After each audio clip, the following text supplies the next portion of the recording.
you get an idea for today kung anong gift na pwede nyong mabigay na nakakatipid kayo ng konti sa yung tao na pinahahalagan po ninyo. Ito yung bibigay natin tomorrow with the cake. Yeah, ang galing. May gift na ako.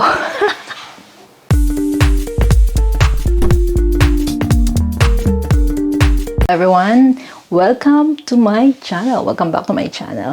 So today, bali, I'm going to make a gift. So this will give you gift ideas for those who have friends na minsan, di ba, minsan na anong maibibigay ko sa kaibigan ko. So this will be a gift idea also for your friend.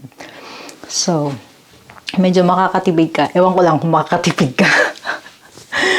So anyway, so today, bali, nag-bake na ako ng cake. So I bake already. Nakat ko na siya. So there are 2 layers of 7 inches the cake.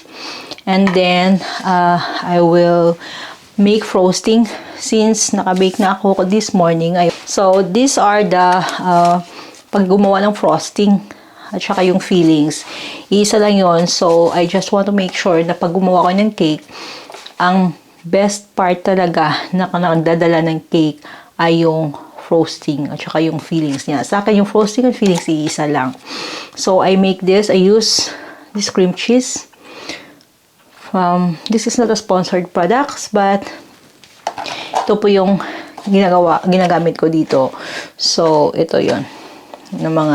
This is butter, this is cream cheese, and powdered sugar, and I also condensed milk. So yun yung ng aking frosting at saka fillings. So hindi ako masyado naggagamit ng sugar, at konti lang kasi ayoko ng matamis. So ayun, instead I use condensed milk. Tawag nito pang sprinkle sa red velvet. Yan. Already prepared. Nagawa ko na rin siya. Gagawin ko na lang yung roasting na lang. At saka, yeah. Let's make it together. Yung pagpo-frost ng aking red velvet cake. Ay, ewan ko, ba't red velvet cake na yung ginagawa ko nowadays? Kasi masarap naman talaga siya. Nakakauma na kasi din talaga yung chocolate cake. So, red velvet cake normally ang ginagawa ko. So, yun. Gagawin natin siya. I'll just pick up the box. Yung base ng cake. This is the base of the cake. I bought it together with the box na siya. So, ewan ko paano ko dadalhin to kasi nakalimutan ko po bumili ng ribbon. Mahirap pag walang ribbon. I don't know how I will bring this tomorrow. So, yeah. Hindi ko to binenta ha. This cake is, this will be a gift to someone. Okay? Someone special. Anyway, and then I will give you idea also aside from this cake that I'm gonna make, I will also give you idea what we can give more to a friend na hindi naman kayo masyado gumastos. Ewan ko ba kung hindi ba talaga gumastos. So yun, papakita ko mamaya sa inyo anong next na gift na ibibigay natin. Ha, diba? I'll make the frosting. Gagawin ko na siya at saka sabay natin i-frost yung cake. Dito ko lang yung gagawin. I'll make this butter first. Yung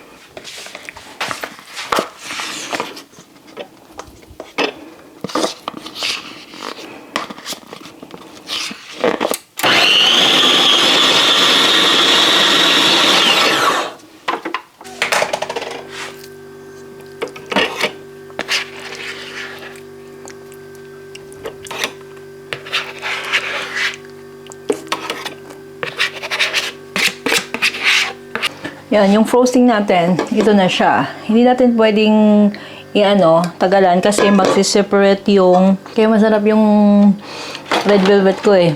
Kasi sa cream cheese pa lang, panalo na. Diba? So, yun. I will invite you to our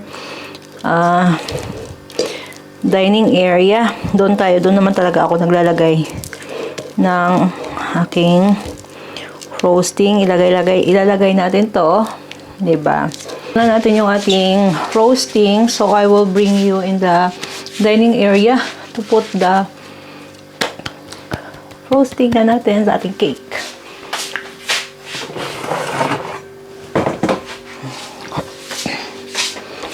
So, let's go sa go! So, ito po yung ating paano dyan. Ayan. Ating Christmas tree.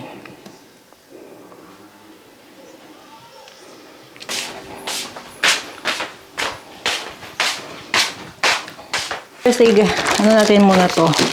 Prepare natin yung lagayan natin ng ating I'm vlogging ng ating cake. So, we have here. No, baby. We have this one. Lagay natin to dito sa top. So, I will put some scotch tape yung dito.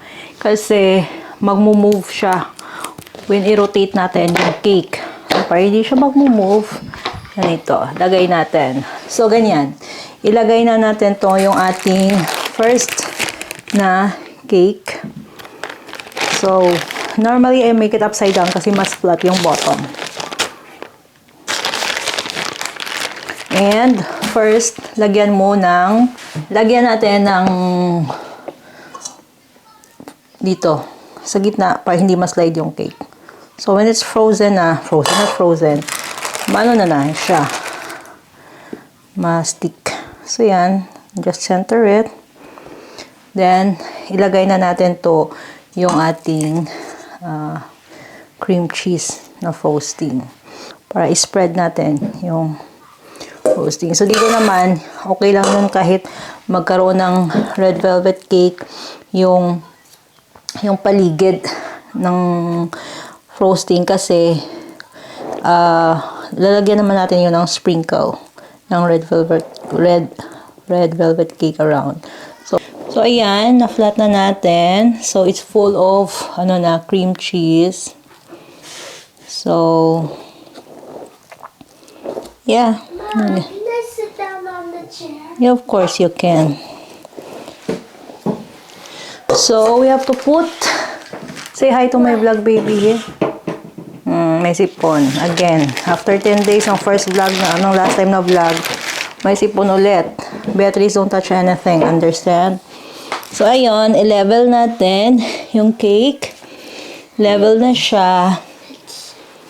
Yun, ilagay na natin yung top na frosting.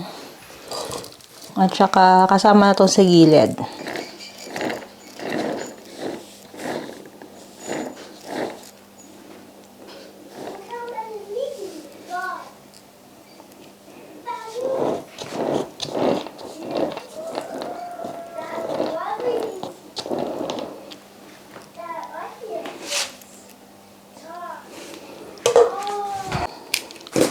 Linisin muna natin yung paligid.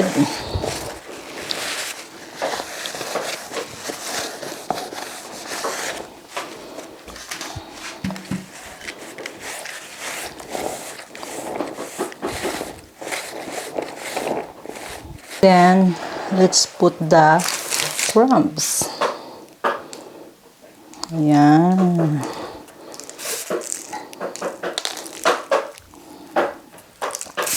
Hindi ko na siya to strain para may mga malaki-laking crumbs na makakain.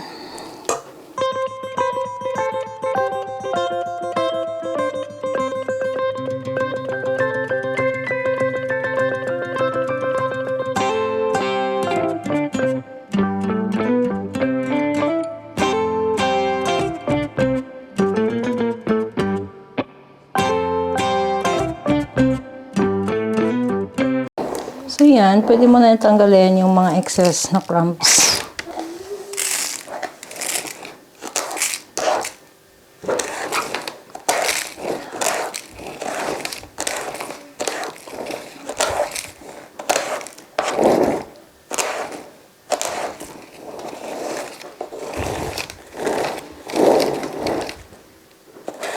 So, ito na yung first gift natin. So, yung next natin na gift idea ay yung nagtitipid daw. Ewan ko kung nagtitipid ba. But this one, I bought this glass already long time ago. Long time ago. Ilang araw lang ba?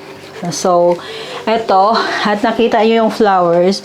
This is from the garden. Hindi ko po ibibigay lahat na to. But I am planning actually na ano tawag nito? Separate. Padadamihin ba? So, yon. So, instead, na i-transfer ko sa kabilang na vase. So, this will be part of our gift na bibigay natin together with the cake. Diba? So, ayan. So, I have here this plant. Separate ko muna yung parte dito na kailangan natin i-separate. Tapos, since this plant nabubuhay po sa tubig. So, it's okay to put it in the, ano na lang, tingnan mo, natatanggal nga lang siya, oh. Sorry, plant. I have to remove you. Oh, yun. The leaf. Nabali. So, this is the part na ilalagay natin sa tubig. I'll just clean it up. As you can see, parang hindi nabawasan yung flower natin dito. Kasi madami pang darating yan. At gagawin natin para dumami pa yung ano natin na ito, anthurium. I-separate na natin.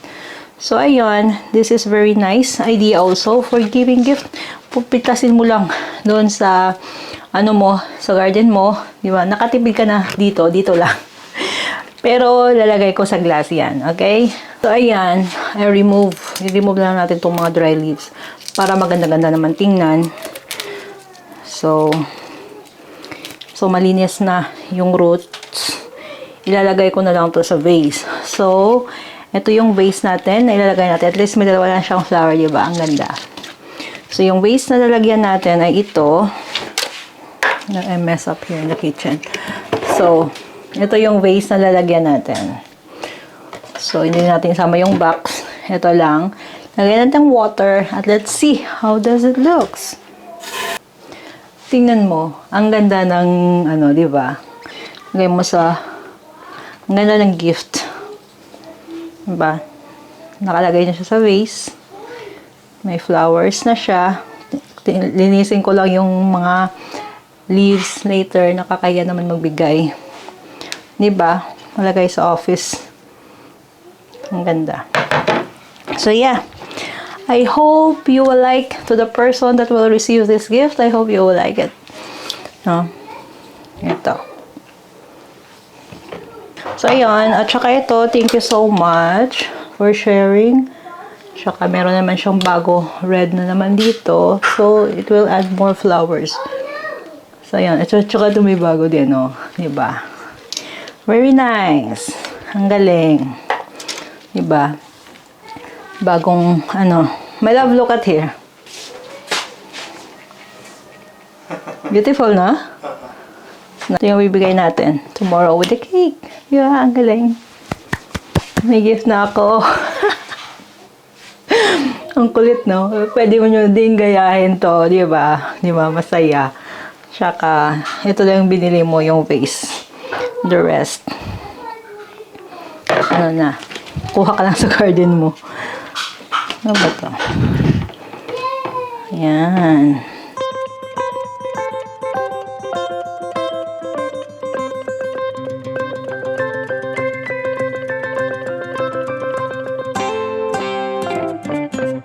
Thank you for watching. I hope you get an idea for today kung anong gift na pwede nyong mabigay na nakakatipid kayo ng konti sa yung tao na pinahahalagan po ninyo. Ayan. Thank you for watching.